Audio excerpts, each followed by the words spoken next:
ये श्रृंखला आधारित है मानव अधिकारों के हनन की सत्य घटनाओं पर। टेली रूपांतरण करते समय कोशिश की गई है कि व्यक्तियों के नाम, उपनाम इत्यादि गुप्त रहें। कुछ खास जगहों पर घटनाक्रम को दर्शाने के लिए काल्पनिक पात्रों का प्रयोग किया गया है। पिछले कई वर्षों से भारत आतंकवाद के रोग से लड़ रहा है, लेकिन आतंकवाद के खिलाफ चल रही इस लड़ाई के दौरान कभी कभी पुलिस और प्रशासन की तलवार आम आदमी और आतंकवादी के बीच फर्क करना भूल जाती है। ऐसी हालत में एक आम आदमी इस अभियान, इस मिशन को अपने खिलाफ एक खतरनाक हथियार समझने लगता है।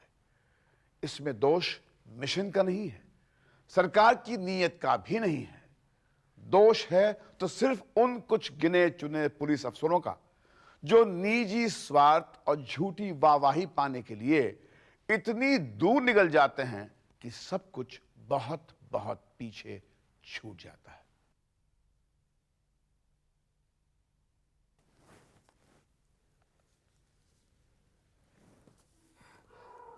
क्या जीतू, अभी अभी झाड़ू दिया तुमने, सब गंदा फैला दिया। माँ, मैं तो सिर्फ घर बना रहा था, देखो ना कितना अच्छा है।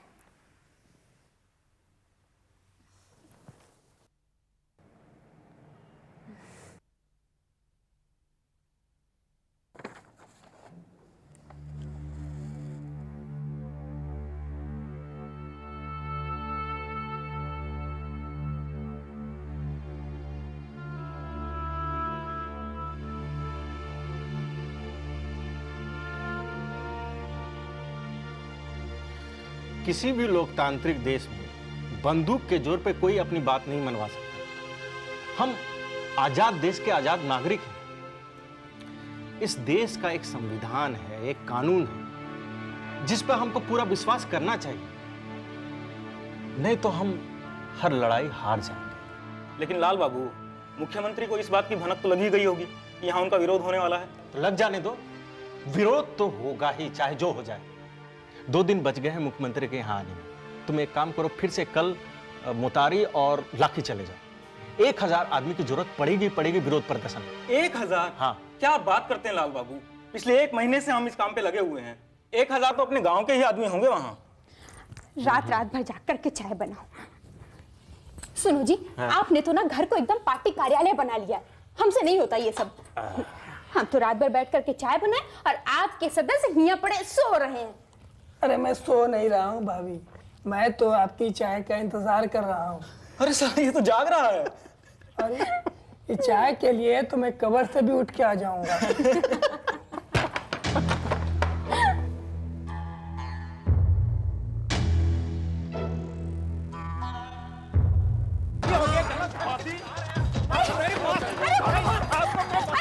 उस दिन पहले तो हमारी समझ में कुछ नहीं आया कि हुआ क्या है।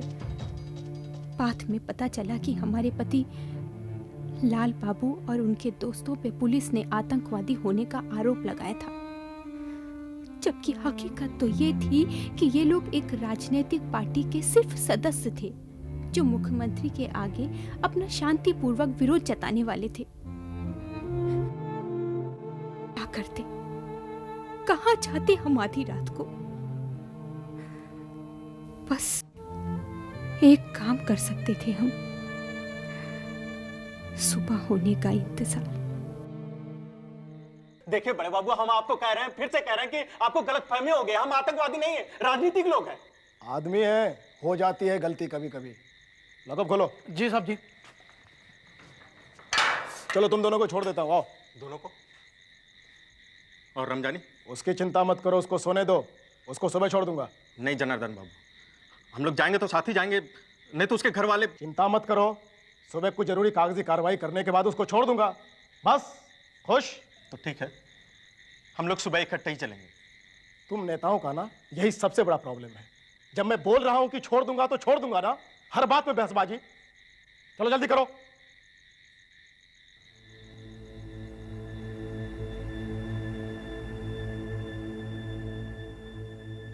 बड़े बाबू, आप क्या कर रहे हैं? आप जानते हैं कि हम लोग राजनीतिक लोग, आतंकवादी नहीं। आप समझने की कोशिश कीजिए। ये हाथ पांव बांध कर ये बात करने का कोई तरीका हुआ?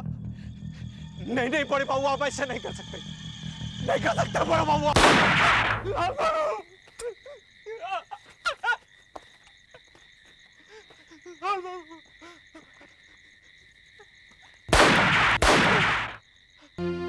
लाल बाबू, लाल बाबू। चलो अब इसको बिठाओ, अब इसका नंबर है।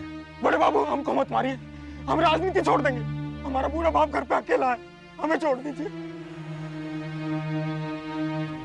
हम जो कहेंगे सो मानेगा? मानूंगा, माँ कसम मानूंगा। मानेगा ना? माँ कसम मानूंगा। मानेगा माँ रे? कसम मानूंगा। मानेगा ना? हाँ, इससे बोल ना रे।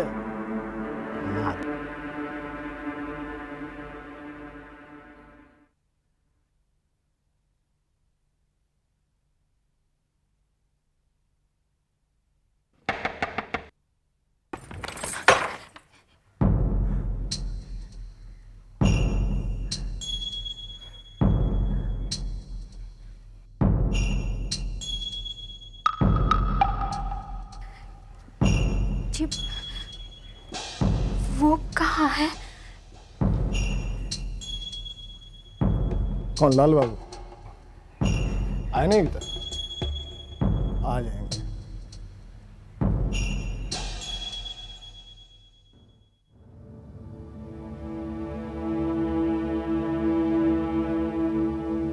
बहुत गर्मी है,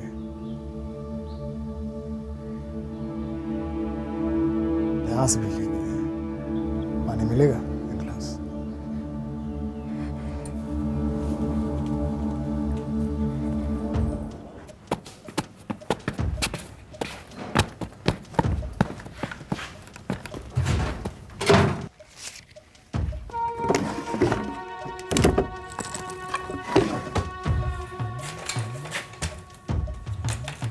चल चलो चलो निकल निकल बाहर करो।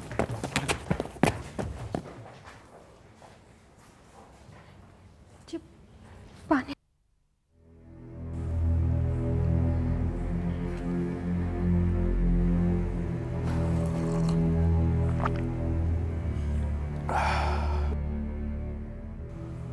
पानी रे पानी तेरा रंग कैसा।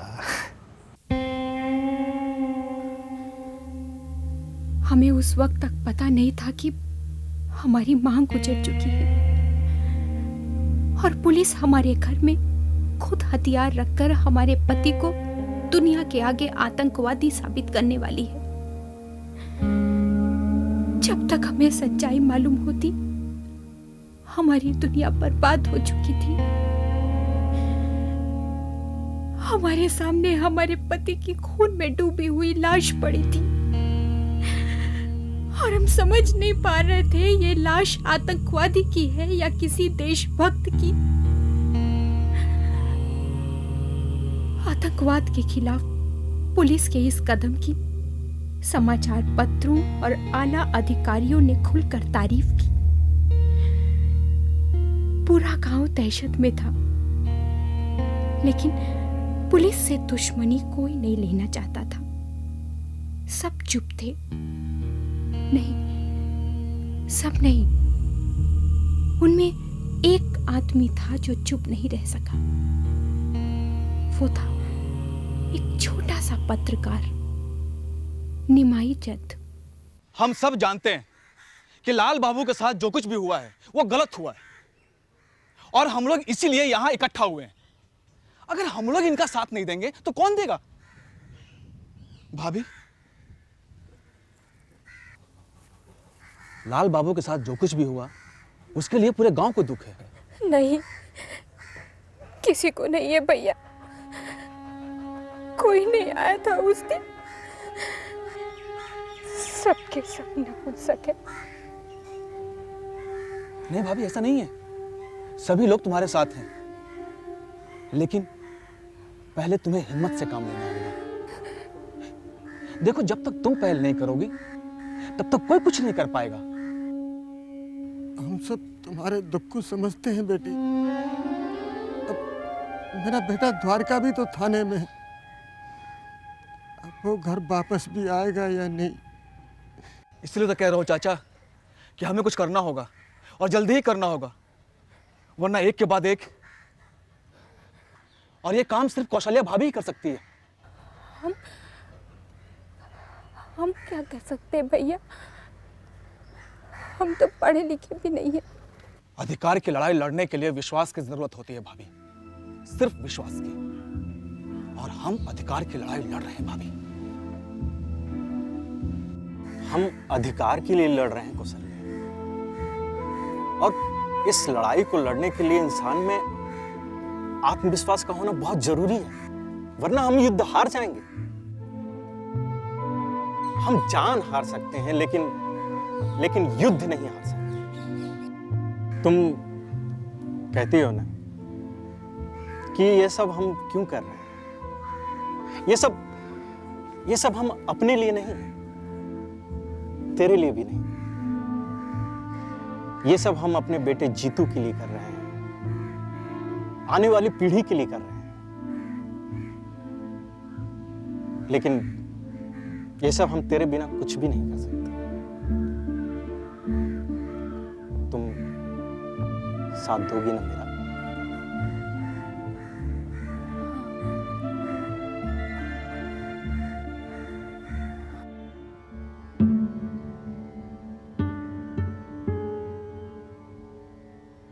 जंगल राज नहीं है यहाँ, इस देश का भी एक संविधान है, कानून है, और कोई भी इससे ऊपर नहीं है।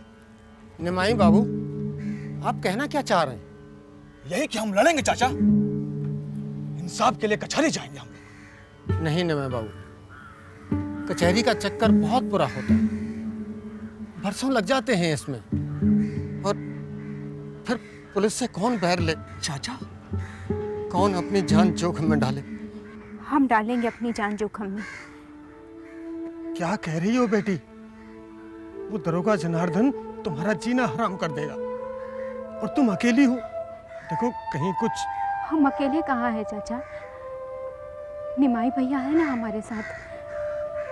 क्यों निमाई भैया?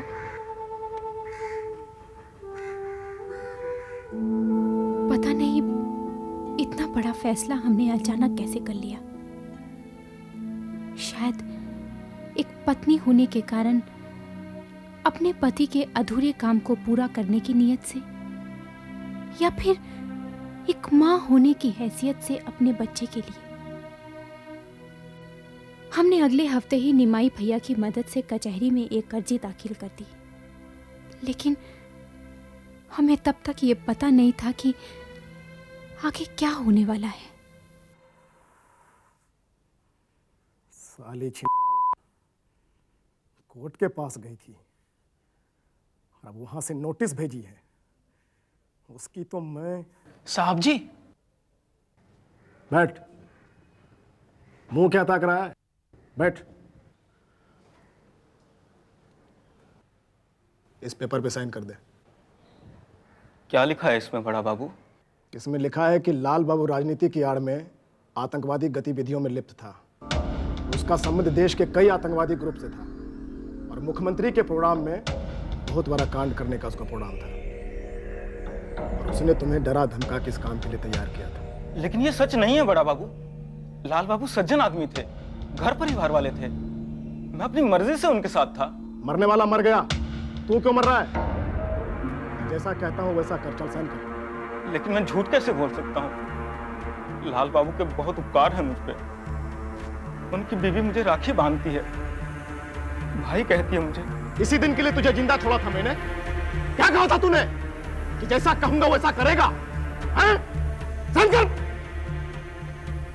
साइन कर साले, नहीं तो उठा के ले जाऊंगा वहीं, एनकाउंटर कर दूंगा तेरा भी।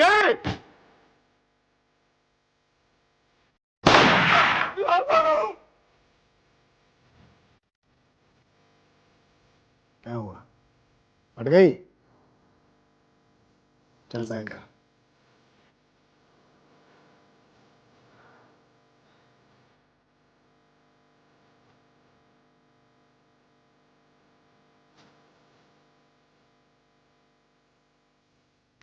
सपने में भी नहीं सोचा था कि वो ऐसा कर सकता है। उससे जबरदस्ती की गई होगी, वरना मेरा द्वारका ऐसा नहीं है। और लाल बाबू की कितनी इज्जत करता था वो, और कौशल्या से तो हर साल राखी बनवाता था। फूलों का तारों का सबका कहना है, एक हजारों में मेरी बहना है। अबे तू सचमुच में साला बन गया मेरा। हाँ, अब से दीदी का खास ख्याल रखिएगा, वरना सोच लीजिए। अच्छा धमकी देता है, क्या कर लेगा, क्या कर लेगा?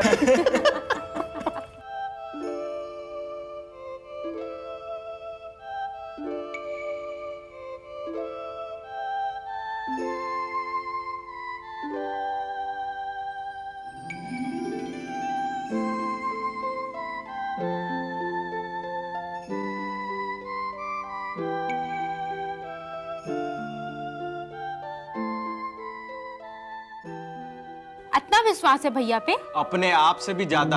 और हम? तुम तो हमारी जिंदगी हो, लेकिन द्वारका पे हम अपनी जिंदगी कुर्बान भी कर सकते हैं। केवल इसलिए नहीं कि वो हमारा दोस्त है, बल्कि वो हमारी आशा है। अन्याय और अत्याचार के खिलाफ लड़ाई सिर्फ हम शुरू किए हैं, और देखना द्वारका ही उसे अंजाम तक पहुंचाएगा। वो उसका आत्मविश्वास ही हमारी शक्ति है। उसके बिना हम ये सपना देखने का साहस ही नहीं कर सकते।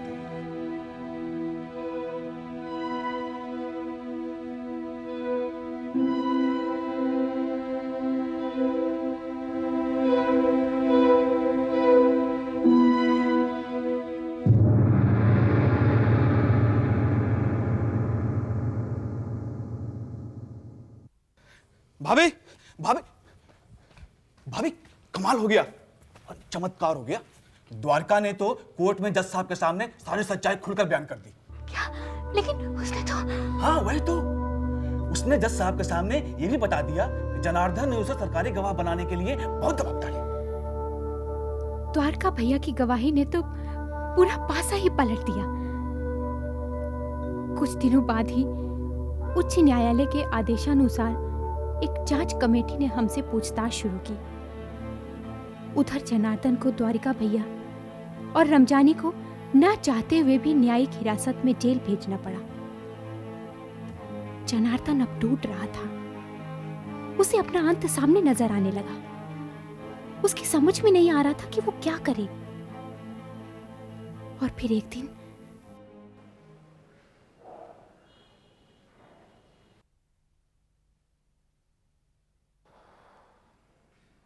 आप क्यों इस पचड़े में पड़ते हैं नमय बाबू?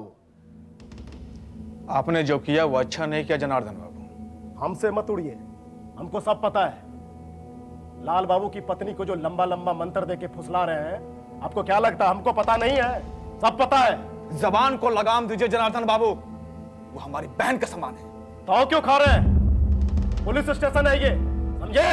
ताव मत खाइए, ठंडे बैठे रहिए आप, वरना हमारा भी एनकाउंटर करवा दीजिएगा। जबान बहुत लंबी हो गई है आपकी, तो जबान काट के ऐसी जगह घुसा देंगे कि जिंदगी भर हगना भूल जाइएगा आप, समझे? चल जाइए यहाँ से, निकल।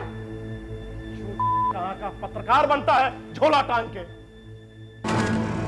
जनार्दन जब निमाई भैया को तोड़ नहीं पाया तो उसने जांच अधिकारियों को गुमराह करने की कोशिश भी की, लेकिन उन्होंने बिना किसी दबाव के अपनी रिपोर्ट न्यायालय को सौंप दी। भाभी क्या हुआ? तभी तो ठीक है ना? ठीक है। समझ गया, फिर वही पुरानी याद है। 1 साल से भी ज्यादा हो गए, तुम ये सब कुछ कब भूलोगे? कोशिश तो करती हूँ भैया, मगर कभी कभी नहीं भाभी, अब कभी नहीं, क्योंकि कोर्ट ने आज अपना फैसला सुना दिया है। द्वारका और रमजानी को निर्दोष बताकर रिहा करने का हुक्म भी दे दिया जज साहब ने। सच? हाँ, और सुनो, जनार्दन और दोनों सिपाहियों को सस्पेंड करके उन पर लाल बाबू की हत्या का मुकदमा चलाने का आदेश भी दिया जज साहब ने। और भाभी सबसे खास बात, जनार्दन और बाकी दोषी लोगों से 1 लाख रुपया वसूल करके 2 महीने के अंदर तुम्हें अदा करने का हुक्म भी दिया जज साहब ने।